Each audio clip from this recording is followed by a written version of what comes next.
নমস্কার বন্ধুরা, বাংলা গল্প পাঠের আসরে আপনাদের সবাইকে স্বাগত জানাই।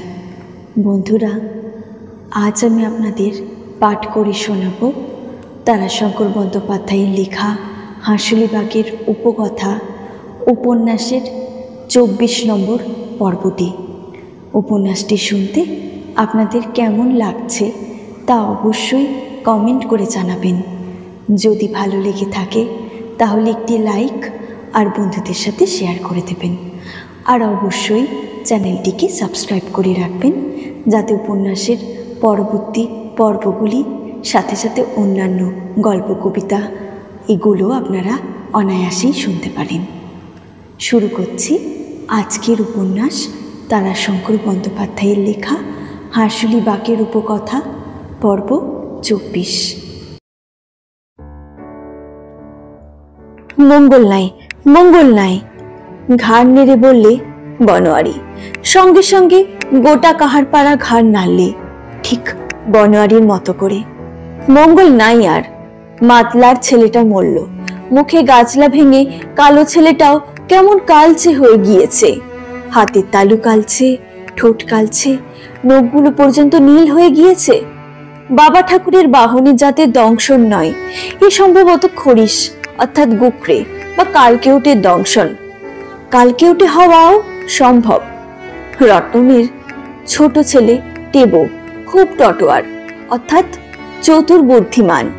দিগম্বর ছেলেটা নিজের ঘুনসি টানতে টানতে বললে, হে গো, কালো পাড়া নিচকেলে এই এত বুড়ি। সে 2 হাত মেলে দেখালে মধ্যম আকারে এবং নিষ্কেলে অর্থাৎ ঘোর কৃষ্ণতার রং। রতন বুক চাপড়ে কাঁদল। নাতিটির জন্য তার গভীর স্নেহ ছিল। ছেলে অর্থাৎ মাতলা তার সঙ্গে পৃথক হলেও ছেলেটা তার কাছে প্রায়ই থাকতো। টেবা বললে, যেই গর্তের ভেতরে হাত বলাচ্ছে অমনি কামড়ে ধরেছে। ভাইপো বললে, কাকারে, মোটা কাকুরি, খুব কামড়েছে, তা কামড়াক, আমি ছাড়বো না শালাকে। বলে বেশ জুত করে ধরে টেনে বার করে নিয়ে এলো সাপ। হাতে ঝরঝর করে রক্ত পড়ছে, ছেড়ে দিলেও ছাড়ে না শালা। তারপরে তো জলে পড়ে শুষিয়ে চলে গেল শোঁ করে। না হোক বাবা ঠাকুরের বাহনের জাত, তবু সর্পঘাত। এই মিতলার ছেলেকে সর্পঘাত সাবধান করে দিয়ে গেল। প্রথমে পানার ছেলে, তারপর মাতলার ছেলে। যার চোখ আছে সে দেখুক, যার জ্ঞান আছে সে বুঝুক, যার কান আছে সে শুনুক। বাবা ঠাকুর বলছেন, সাবধান সাবধান, নইলে সাপের ভয় হাঁসুলির বাগে বড় ভয় নয়। এখানে সাপ প্রচুর। মনসার কথাই আছে, লাগে নড়ে অর্থাৎ নাগে নড়ে একত্রে বাস করা সম্ভবপর নয়, কিন্তু হাঁসুলিবাগে সম্ভবপর। আদারে সাপ, পাদারে সাপ, ঘরে সাপ, মাঠে সাপ, গাছের ডালে সাপ। সাপ কোথায় নাই? সাপ নাই কবে? সুদ বলে হাঁসুলিবাগের পিতৃপুরুষ বলে গিয়েছে উনি সর্বত্র আছেন। মা বসুমতীকে ধরে আছেন মাথায় করে। সুজাত পিসি বলেছে, চিরকাল চিরকাল আছেন ওরা। মা মনসার পল্লব ছড়িয়ে আছেন পৃথিবীময়, বনে বাদারে, ঘরে পাদারে, ঘাটে মাঠে, ছোপে ছাড়ে, জলে স্থলে, সর্বত্র।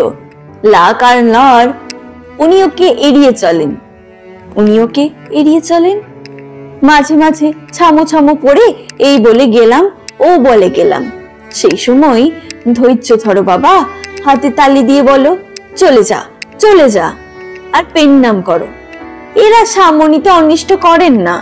মাথায় পা, লেজে পা দিলে ওরা চন্দ্র সূর্যিকে সাক্ষী রেখে ছোবল মারবেন, আর মারেন কালের হুকুমে, বাবার হুকুমে। লইলে ওরা মন্দ লন।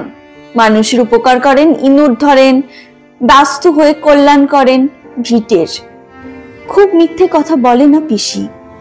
নইলে মানুষ যত সাপ মারে, সাপ কি তত মানুষ মারে? মারে না। এই সেদিন নয়নের মা ঘাস কাটতে গিয়ে ঘাসের সঙ্গে একটা কালো সাপের বাচ্চার মুন্ডু কেটে দিয়েছে। একেই বলে নিকন। ঘাসের মধ্যে মুখ লুকিয়ে নয়নের মা ঘাসের সঙ্গে মুঠো করে ঠিক ধরেছে মাথাটি। চারিদিকে ঘাস, মধ্যেখানে ছিল মাথাটি, তাই কামড়াতে পারে নাই। তারপর ঘাস করে কাঁচতে দিয়ে কেটে ঝুড়িতে ফেলেছে। তখন বেরিয়ে পড়ে কাটা মুন্ডুটা, তখনও সেটা কামড়াবার জন্য হাঁ করছিল। ওদিকে মুন্ডু কাটা ধরটা একে বেঁকে আছাড়ি পিছাড়ি খাচ্ছিল। হতভাগী বলেই সে বেঁচেছে, নইলে মরলে যে খাল আসবে তো। কিন্তু তা হবে কেন? বনোয়ারি নিজের বাড়িতে তো একটা বুড়ো খরিশ প্রায় কুটুম্বুতে পাঠিয়েছেন, প্রায় দেখা দেন, আসেন যান, ইঁদুর ধরেন, ব্যাং খান, পেট ফুলিয়ে মাছ উঠোনে পড়ে থাকেন। বনোয়ারি তাকে মারে না, মারবেও না, আবার নিজেও একটু সতর্ক হয়ে থাকে। গোপালী এবং সুবাসীকেও সতর্ক করে দিয়েছে, হাতে তালি না দিয়ে যেন ঘরে না ঢোকে, বাইরে না বের হয়। হাতে তালি দাও তুমি, উনি সরে যাবেন। উনি যদি এগে থাকেন তবে গুঙিয়ে সাড়া দেবেন, বলবেন সাবধান আমি এগেছি। কাহারদের এই শিক্ষা আছে, ধৈর্য তাদের অপরিসীম। বনোয়ারির ছেলেবেলায় পরম আটপৌরের বাবার ধৈর্যের গল্প এ চাকলাই সবাই জানে। বর্ষার সময় কোপাই হয়েছিল বড় বান, চারিদিক জলময়, অর্থাৎ জলময়। পরমের বাপ শুয়েছিল ঘরের বারান্দায়। হঠাৎ মাঝরাত্রে ঘুম ভেঙে গেল কিসের ঠান্ডা পরশে, কিন্তু নড়ল না সে। প্রথমটা বুঝে নিল কার পরশে ঠান্ডা এটা। যারা মরে গিয়ে বা বাউর অর্থাৎ ভূত হয়েছেন, তাদের কেউ ঠান্ডা হাত দিয়ে তাকে ডাকছে না, লতা টটা কিছু। রাত্রে সাপের নাম করতে নাই, বলতে হয় লতা। ততক্ষণে ঠান্ডা হিম একগাছা মোটা রশি তার কোমরে পেটের উপরে দিয়ে কাঁধের কাজ বরাবর চলেছে। কাঠ হয়ে পড়ে রইল পরমের বাপ। আস্তে আস্তে তিনি চলে গেলেন পরমের বাপকে পার হয়ে। একবার পরমের বাপের একটা নিঃশ্বাস জড়ে পড়ছিল, সঙ্গে সঙ্গে তিনি থমকে দাঁড়িয়েছিলেন। তারপর যেই বুঝলেন পরমের বাপ তার অনিষ্ট করতে চাইছে না, তখন তিনি আবার চলে গেলেন সরসর শব্দ পার হয়ে। বনোয়ারি নিজেই একবার বাড়ির দরে মাছলা অর্থাৎ মাঝারি আকারের খরিশের ঠিক মাথার উপরে পা দিয়েছিল। সঙ্গে সঙ্গে সাপটা পাক দিয়ে জড়িয়ে ধরেছিল পায়ে।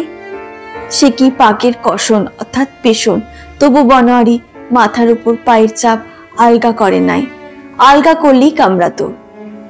সে কাস্তে দিয়ে সাপটাকে টুকরো টুকরো করে কেটে প্রাণ বাঁচিয়েছিল। সাপকে ভয় নাই, ভয় বাবা ঠাকুরের রোষকে, তার কালের আদেশকে। ওই দুটো মাথায় নিয়ে যখন সাপ বার হয়, তখন তাকে কেউ আটকাতে পারে না। বাবা রোষ এবার যেন ওরা পেয়েছে মনে হচ্ছে। ঢালাও হুকুম দিলেন নাকি বাবা? একটা অমঙ্গলের আজ যেন সকলের মনেই লেগেছে। কাহার পাড়ায় একটা আতঙ্ক দেখা দিল। সাপের ভয় কাহারেরা করে না, কিন্তু এ যেন বাবার কোপ বলে মনে হচ্ছে। বাবার কোপ কোনো সময়ের বাদ মানে না।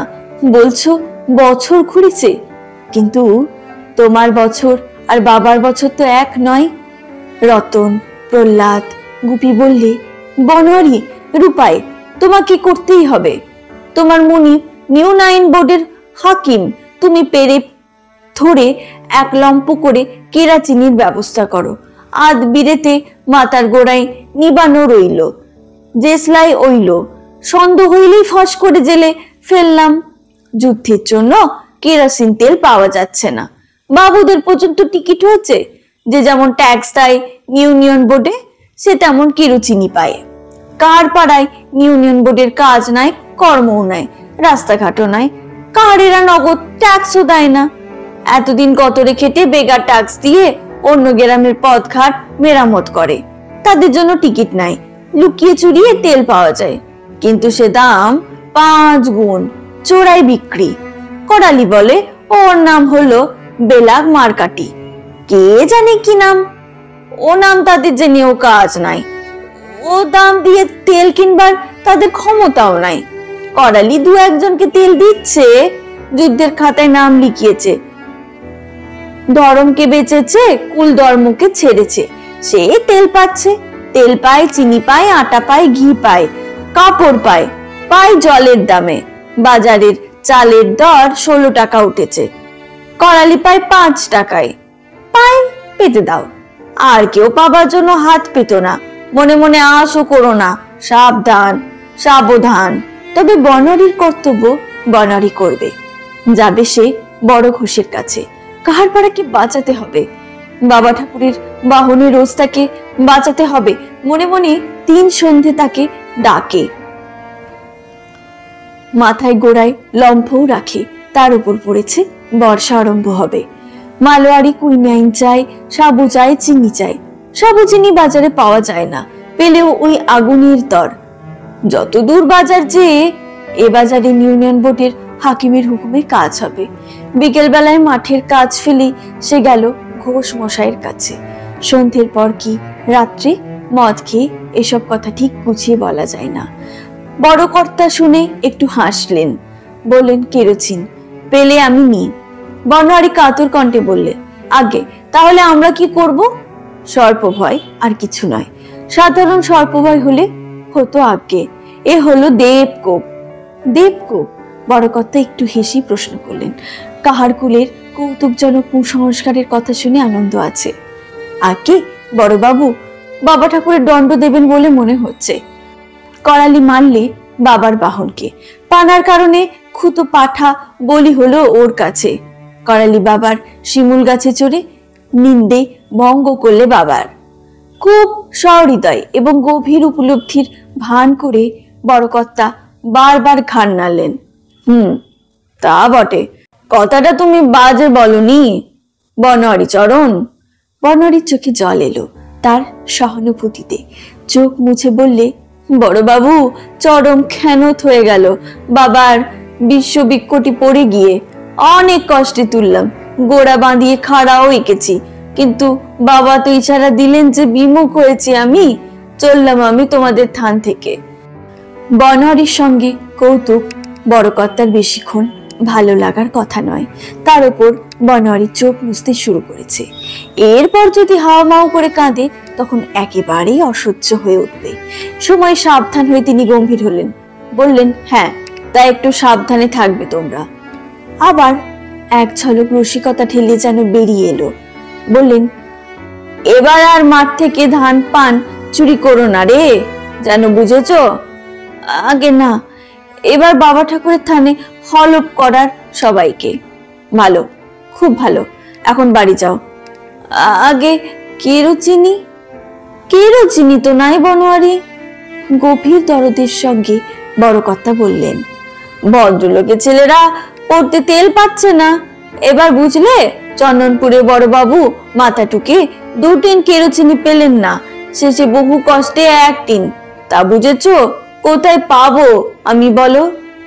বনোয়ারি একটা দীর্ঘ নিঃশ্বাস ফেলে উঠল। তাহলে কি হবে? যুদ্ধের ঢেউ এমন ভাবে কখনো বোধ হয় হাসুলিবাকে আছাড় খেয়ে পড়ে নাই। বড় কর্তা বললেন, আর আলো জ্বেলেই বা কি করবে বনোয়ারি? বলছো বাবা ঠাকুরের কোপ। তাই? হ্যাঁ, যা শুনলাম তাতে তাই বটে। তাহলে আলোই বলো আর অন্ধকারই বলো, সে কোপ কি এড়ানো যায়? একটু আধ্যাত্মিক হাসি হাসলেন বড় কর্তা। কপালে হাত দিয়ে বললেন, সব এই বনোয়ারি, সব এই। লোহার বাসুর ঘরে লখাইকে কাল নাগিনী দংশন করেছিল দেবকোপ, ও কিছুতেই আটকায় না। ঠিক কথা বলেছেন বড় কর্তা। বনোয়ারি ভারাক্রান্ত হৃদয় নিয়ে উঠে এলো। পথে দাঁড়িয়ে ভাবতে লাগলো সে, তবু একটু আলো না হলে কিভাবে চলবে? দেবকোপ বটে, কিন্তু মরণের আগে একটুখানি মুখে জল দেওয়া, একবার শেষ নজরে দেখা, আলো না হলে সেটুকু কি করে হবে? সে বাবা ঠাকুরের থানে এসে দাঁড়ালো। হে বাবা ঠাকুর! বহুক্ষণ সে তন্ময় হয়ে দাঁড়িয়ে রইল। তার সে তন্ময়তা হঠাৎ এক সময়ে একটা লালচে আভায় ঠেকে গেল। চোখে লাগলো লাল ছটা। ঘাট, মাঠ, আকাশ সব লাল হয়ে উঠেছে। ওই দূরে দেখা যাচ্ছে কোপায়ের বাঁকের চলে লালচে 6টা ঢেউয়ের মাথায় স্রোতে টানে যেন নাচছে। প্রায় সন্ধে হয়। একে বলে ঝিকিমিকি বেলা। মেঘ কেটে গিয়ে লাল আলোয় ভরে গেল আকাশ। চাকি অর্থাৎ অস্তনুক সূর্য এখনো ডোবে নাই, পাটে বসে লাল বরণ রূপ নিয়ে হিল হিল করে কাঁপতে কাঁপতে ঘুরছে। আকাশের মেঘে লাল রং ধরেছে। আকাশের দিকে তাকিয়ে বনোয়ারি একটু চিন্তিত হলো, কাল আবার জল নামবে। সকালবেলায় পশ্চিম দিকে কর অর্থাৎ রামধনু উঠেছিল। সন্ধ্যাবেলা রক্ত সন্ধ্যা। জল নির্ঘাত নামবে। এর উপরে জল হলে কিন্তু চাষের ক্ষতি হবে। পশ্চিম আকাশের দিকে মুখ তুলে সে ভাবছিল। পেছন থেকে কে ডাকলে, বেনু মামা। কি ডাকে? মামা বলে কে ডাকে? গায়ের কন্যের কোন ছেলে তো নাই গ্রামে। সে ভঙ্গি করে মুখ ফেরালো। সে করালেই বটে। গায়ের কন্যে বর্ষণের জন্য পাখির সম্বন্ধ ধরে হারামজাদা বনোয়ারিকে মামা বলে আজকাল।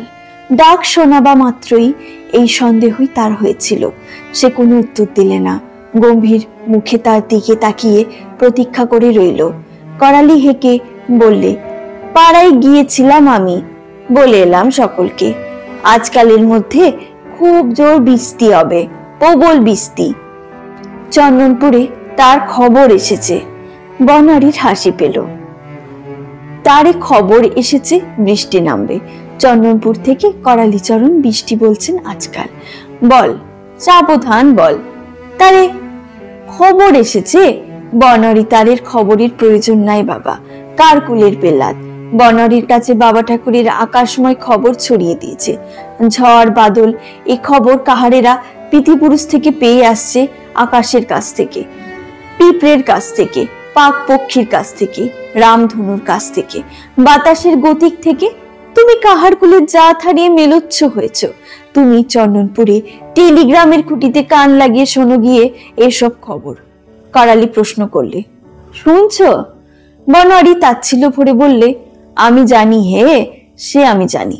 করালি ঠোঁটটা উল্টোলে, ভুরু কোচলে, তারপর ফিরল। কিন্তু আবার ফিরে বললে, মাতলার ছেলেটা সাপে খেয়ে মরল। যদি কেউ কোলে করে তাকে হাসপাতালে নিয়ে যেত। বনোয়ারি কি বলবে এ বেহায়াকে? মাতলার ছেলেটা মরল? আরে মরল তো তোরই পাপে, তোরই শয়তানির কারণে। করালি বললে, এবার যদি এমন হয় তো সঙ্গে সঙ্গে নিয়ে যেও মিলিটারি হাসপাতালে, সাপের বিষের ইনজেকশন থাকে। এমন বিরক্তি ভরে বনোয়ারি বললে, ওরে তুই যা, যেখানে যেছিস যা, বুঝেছিস?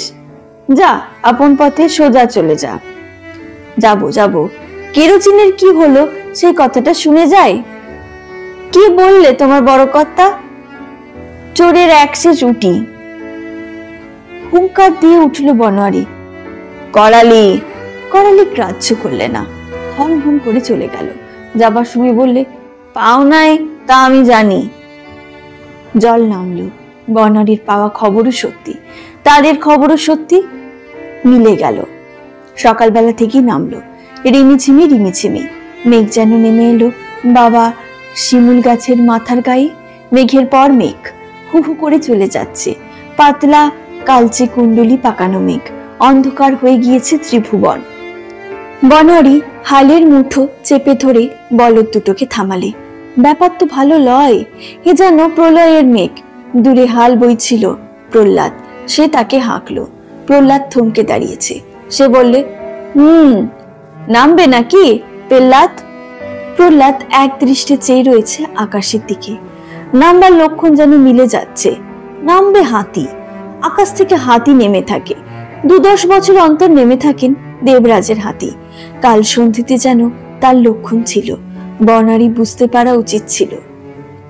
সন্ধ্যেবেলার সেই লাল ছটা মাখা আকাশ পড়া মেঘের মধ্যে সিঁদুরের মতো লাল গোল মেঘখানি বারবার ঠেলা দিয়ে উঠেছিল। সে তো মেঘ নয়, দেবফস্তির সিঁদুর মাখানো গোল মাথা সেটি। দেবরাজও তবে এবার খেপলেন। খেপবেনি তো, বাবা ঠাকুরের কোপ হয়েছে। 49 সালে পবন মেতেছেন, দেবরাজের কি না খেপে? না মেতে উপায় আছে? হাতি নামবে। নামবে কি? নামলো। ওই ওই দেখা যাচ্ছে পশ্চিম দক্ষিণ কোণে সাহেবডাঙ্গার মাঠের ওপারে, পরমপালির খোয়াইয়ের পারে আকাশ থেকে নেমেছে দেবহস্তির প্রবল গড়। মেঘ থেকে 10টা তাল বৃক্ষের মতো গোটা মোটা গোল একটা থাম শোষো করে নামছে মাটির দিকে। থাম নয়, হাতি, হাতি সুর। মাঠের মধ্যে রব উঠল, পালা পালা পালা। গরু খুলে দে, হাল থেকে গরু খুলে দে, গোবাত হবে।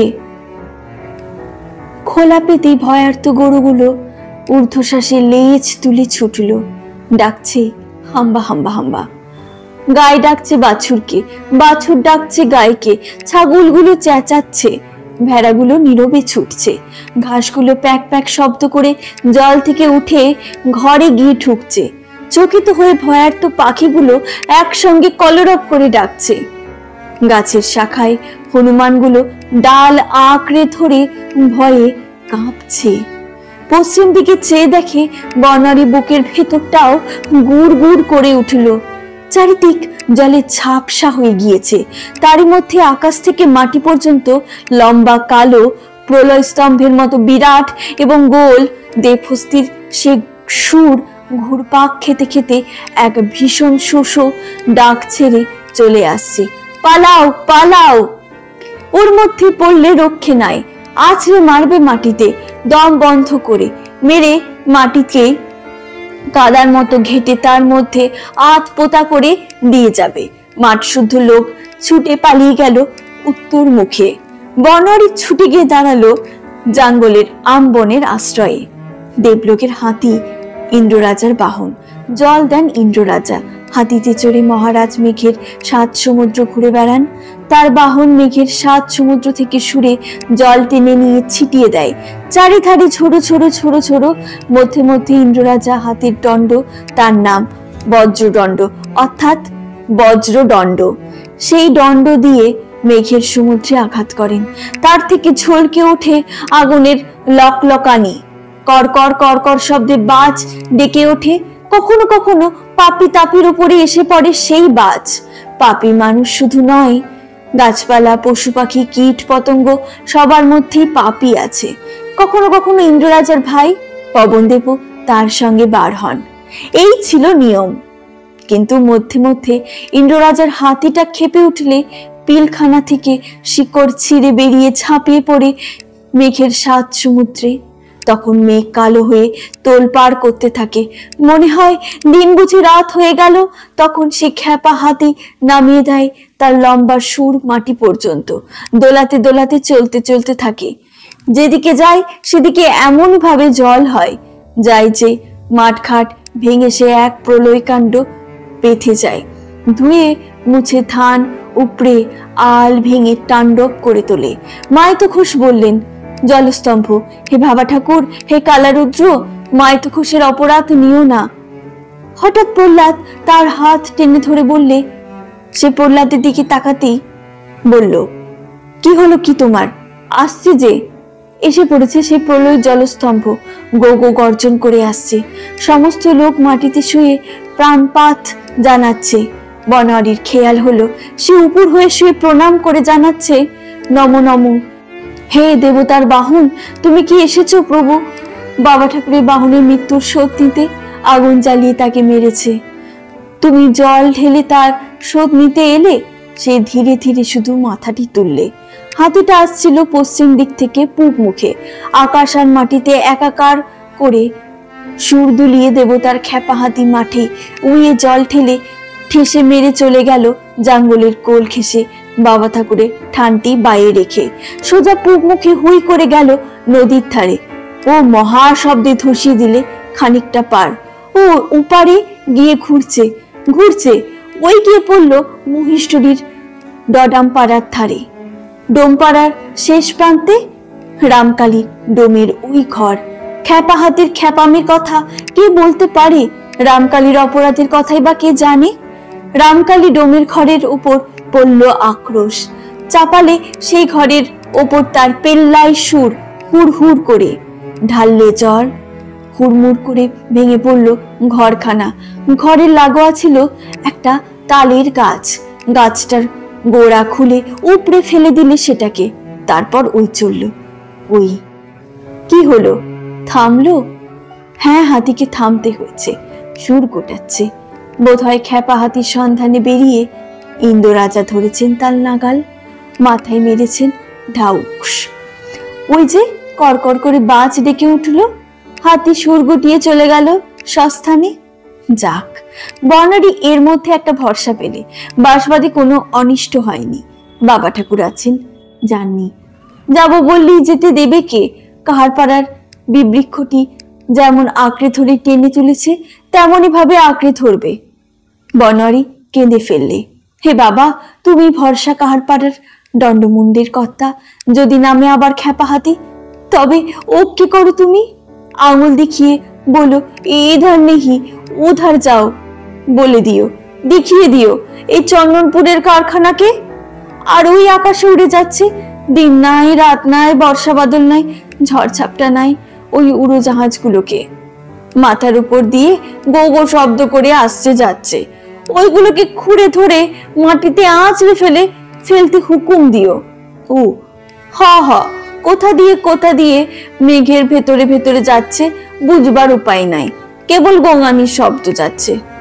আহ, ছি ছি ছি, কাহার পাড়ায় আবার ল্যায় অর্থাৎ কলহ লাগালে কারা? তার তীব্র স্বর এরোপ্লেনের গঙ্গানিকে ছাপিয়েও কানে এসে পৌঁছালো বনোয়ারির। মেঘের দিকে চেয়ে উড়োজাহাজটিকে আর তার দেখা হলো না। পাড়ায় ছুটতে হলো, পাড়াতেও আর যাওয়া হলো না। বড় খোসের ডাক নিয়ে চাকরের সঙ্গে দেখা মাঝপথে। এক্ষুনি বড়কা রাগে কাঁপছে। সত্যি কাঁপছেন বড় কর্তা? বড় কর্তার রাগী স্বভাব, কিন্তু অমনি ভাবেই কেঁপে থাকেন, সামান্য কারণেই খেপে যান। চিৎকার করে বলে উঠলেন বড় কর্তা, আমার উপরে নালিশ? নালিশ? আপনার উপরে? আমি? হ্যাঁ, কিছু জানো না তুমি? করালিকে দিয়ে নালিশ করাওনি? আগে আপনার পায়ে হাত দিয়ে বলতে পারি, আমি কিছু জানি না। নিচে বুলি তো বজ্রঘাত হবে মাথায়, অঙ্গ খসে যাবে। করালি চন্দনপুরে ইউনিয়ন বোর্ডের অফিসে নালিশ করেছে, দরখাস্ত করেছে। কারদের কেরোসিন দেয়া হয় নাই কেন? যদি হয় তবে সে তেল নেয় কে? তার খোঁজ করা দরকার, এবং তাদের বরাদ্দ তেল দেওয়ার হুকুমানা এই খোদ অফিস থেকে দেওয়া হোক। বনোয়ারির মাথায় হাত দিলে। কিছুক্ষণ চুপ করে থেকে সে উঠে বসলো, তারপর বললে, এর প্রতিবেদন আমি করব, চরণে হাত দিয়ে বলে গেলাম আপনাকে। ফিরল সে পাড়ায়। ঝগড়া তখনও চলছে, তুমুল ঝগড়া। আজ ঝগড়া বেঁধেছে সুচাঁদ এবং নয়নের মায়ের মধ্যে। সর্বনাশ! সুচাঁদ ধেই ধেই করে লাফিয়ে নাচছে আর মোটা গলায় চিৎকার করছে, ব্যাটার মাথা খেয়েছিস, এবার চোখের মাথা খাবি। ভাতে হাত দিয়ে ছাইয়ের গাতায় হাত দিবি, ভূত নাই বলেছিস? দেখবি লো দেখবি, এই সেই মাগের ঘাড় ভাঙবে, ওই মিন্সের ঘাড় ভাঙবে, তারপরে তোর ঘাড় ভাঙবে। তুই ঘাড় নাড়বি, চুল দোলাবি, আমি বলবো কালো শশী। কথায় শেষে সুচাঁদ সর্বাঙ্গ দুলিয়ে দুই হাত নাড়া দেয় বার কয়েক। ওদিকে নয়নের মা তীব্র স্বরে বলে যাচ্ছে, সুজাতের বলার সঙ্গে সঙ্গে বলে যাচ্ছে, হে বাবা ঠাকুর, তুমি ধ্বংস করো বাবা, যে তোমার বাউনকে মারলে, যে পরের ঘর ভাঙলে, গায়ের বিদের না মেনে যে উঁচু ঘর বাঁধলে, তাকে ধ্বংস করো, তাকে ধ্বংস করো। যেমন করে উড়োজাহাজ পেরে ফেললে আজ, তেমনি করে পেরে ফেলো। চমকে উঠল বনোয়ারি। উড়োজাহাজ পেরে ফেললে মানে? নসুবালা সংবাদ এনেছে, সাঁইথিয়ার ময়ূরাক্ষী ধারে একখানা উড়োজাহাজ আজ মুখ থুপড়ে আছাড় খেয়ে পড়েছে। নিচে নামছিল, হাতির সুর জড়িয়ে তাকে মাটিতে আছড়ে ফেলেছে। করালি গেল সাঁইথিয়ায় সেই ম্যানদের সঙ্গে। বসনকে খবর দিয়েই সে বিলাপ করতে করতে ফিরছে চন্দনপুর। জয় বাবা ঠাকুর, জয় দেবরাজার হস্তি, জয় ধর্মের। বনোয়ারির অনন্ত অন্তর অপরূপ শান্তিতে ভরে উঠল, বুকে বল পেল। সদর্বে সে অগ্রসর হলো, কিন্তু থমকে দাঁড়াতে হলো তাকে। ওদিকে আর একটা ঝগড়া বেঁধেছে যেন। গোপালী বালার গলা মনে হচ্ছে আর একটা সুবাসীর। পানাও নিজের ঘরে বসে বসে গাল দিচ্ছে। কি হলো? হাসুলি বাকির উপকথার ঝগড়ার কারণ যত জটিল তত বিচিত্র। আজ দুটো ঝগড়া একসঙ্গে পাকিয়েছে। ওদিকে নসু খবর এনেছে উড়োজাহাজ ভেঙেছে। নয়নের মা সেই শুনে উল্লাসে নাচছে। ওদিকে আজ বিকেলে, অর্থাৎ বনোয়ারি যখন মনির বাড়িতে ছিল, তখন আরেকটা কাণ্ড ঘটে গিয়েছে রমন আটপৌরের ঘরে। রমনের স্ত্রী সুবাসীর মাসি কালো শশীর বোন হঠাৎ পড়ে গিয়ে অজ্ঞান হয়ে গিয়েছে। জ্ঞান অবশ্য হয়েছে, কিন্তু এখন সে ঘোরের মধ্যে পড়ে আছে। ব্যাপারটা বুঝতে কষ্ট হয় নাই লোকের। এলো চুলে লঙ্কা নুন পেঁয়াজ দিয়ে পান্তা ভাত খেয়েছিল সে আজই ভরা দুপুর বেলায়। সেই সময় আজ শনিবার অমাবস্যে ক্ষণের মুখে এই লোভনীয় খাদ্য খেতে বাসায় এঁঠো হাতে সুযোগ, এবং এলো চুলের অপরাধে তাকে পেয়েছে কোনো অশান্ত প্রেত লোকবাসী। এবং সে প্রেত লোকবাসী যে কে, বাবা ঠাকুরের কি পায়, হাঁসুলির বাকের উপকথায় শিক্ষায়, তাও কাহাদ্দে জানতে বাকি নাই। সে আর কেউ নয়, সে হলো কালো শশীর প্রেতাত্মা। অপঘাতে মৃত্যু হয়েছে তার। অঙ্গের খেলার স্বাদ মেটে নাই তার। অঙ্গের খেলায় লঘুগুরু জ্ঞান হারিয়ে নিজের স্পর্শে বাস্তন তুল্য ছত্রী ছাতের ভূসিং মহাশয়ের জাতিপাত করার পাপ নিয়ে সে মরেছে। সে ওই দশা পাবে বই কি। পানা তার সঙ্গে যোগ দিয়েছে। সে আজও পুত্র শোক ভুলতে পারে না। সে যোগ দিচ্ছে, বাবার থানে ধূপ পিদিম অপবিত্র করে দিয়েছে। হবে না? আমি সাজা পেয়েছি, আরো কতজনকে পেতে হবে। ওদিকে মৃত কালো শশীর সম্বন্ধে এই সকল তথ্যের প্রতিবাদ করেছে তার বোনজি সুবাসী। সে ঘরে এসে কাঁদতে বসেছিল। কান্নার মধ্যে সে মাসির প্রেতাত্মাকে ডেকে বলেছিল, তুমি যদি তাই হয়ে থাকো তবে লাও, তবে লাও, সত্যের দিকে লাও। এই কান্নার প্রতিবাদ করেছিল বনোয়ারির বড় বউ। বলেছিল, ভরাভর্তি বেলায় এমন করে কেঁদো না তুমি। এই প্রতিবাদে সুবাসী কেঁদে বলেছিল, মৃত স্বামীকে উদ্দেশ্য করে, ওগো কত ভালোবাসতে গো আমাকে, তুমি আমার উপকার করো, লাও লাও আমার সত্যকে লাও, তোমার সত্যকে লাও, আমার কাটা তুলে দাও। কাটা মানে সতীন কাটা। সতীন মানে শত্রু। সতীনের চেয়ে বড় শত্রু কে? ওই লেগেছে ঝগড়া গোপালীবালা এবং সুবাসীর মধ্যে। পাড়ার সকলে গিয়েছে দেখতে। এর মধ্যে সুবাসীর সঙ্গে পাখির ভাব আছে বলে কালো শশী বনোয়ারির প্রিয়তমা বলে নয়নের মা গোপালীর পক্ষ নিয়েছে। ঠিক সেই কারণে সুচাঁদ নিয়েছে সুবাসীর পক্ষ। করালি এবং পাখির ওপর আর সুষ্ঠাদের রাগ নাই। করালি তাকে পাখি মদ খাইয়েছে, কাপড় দিয়েছে, পায়ে ধরেছে, কোলে ধরে নেচেছে। নয়নের মা সুবাসীকে বলেছে, মরলে যদি ভূত হয় আর ভূত যদি কথা শুনতো, তবে স্বামী পুত্র শ্বশুর শাউরি এক ঘর ভূত থাকতো আমার, আর যার ঘাড় ভাঙতে বলতাম তারই ঘাড় ভাঙতো।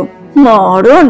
তার প্রতিবাদের সঙ্গে সঙ্গে করছে সুচাঁদ, মরলে ভূত হয় না, তোর ঘাড়ে যখন চাপবে তখন বুঝবি। এই আরম্ভ হয়ে গিয়েছে। সুবাসী প্রতিবাদ করতে গিয়েছে, আর মাসি কালো শশীর প্রেতাত্মা বা পেতনির প্রাপ্তি।